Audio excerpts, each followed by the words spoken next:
When I was in high school, I attended a private all-girls academy tucked away in a quiet corner of Quezon City. Although busy streets surrounded the campus, stepping inside always felt like entering another world. Every morning before classes, my friends and I gathered near a large acacia tree beside the flagpole. Beneath its shade sat an old stone bench that everyone knew, yet few dared to sit on for very long. Carved into a bronze plaque were the words, "In loving memory of Cherry."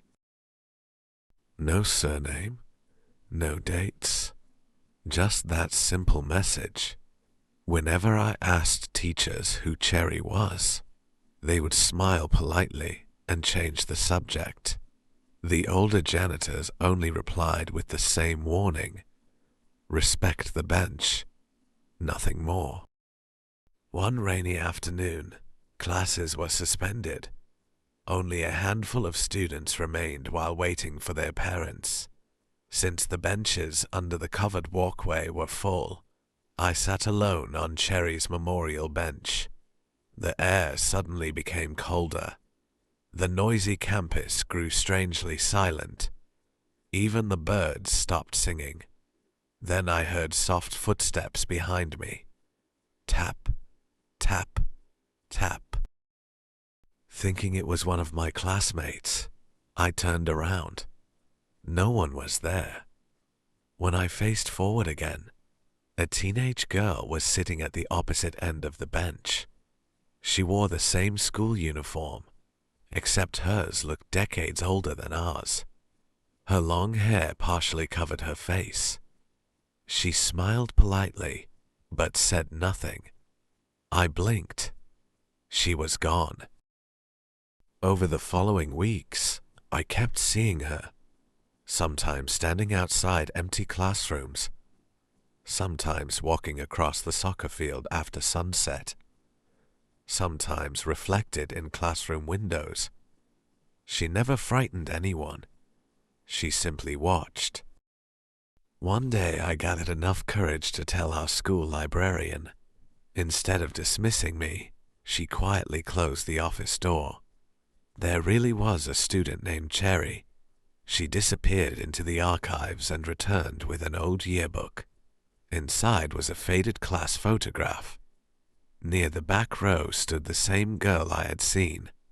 Same smile, same long hair, same eyes. The librarian explained that Cherry had been one of the school's brightest students many years earlier.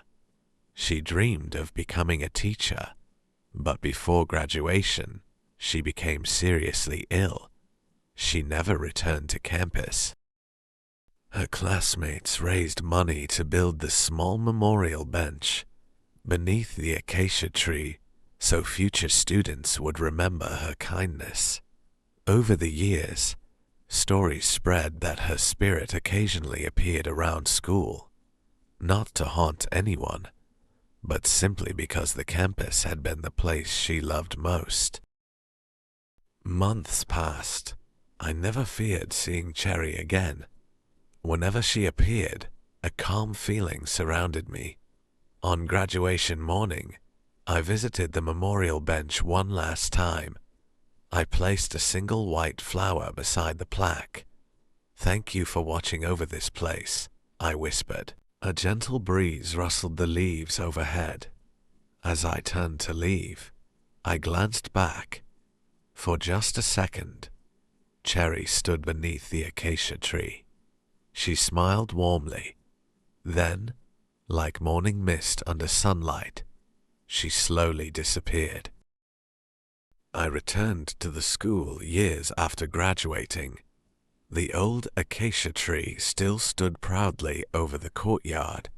So did the stone bench. Fresh flowers rested beside the plaque. When I asked a current student if she knew who Cherry was, she shook her head. "No," she said, "but everyone says this bench brings good luck before exams." I smiled.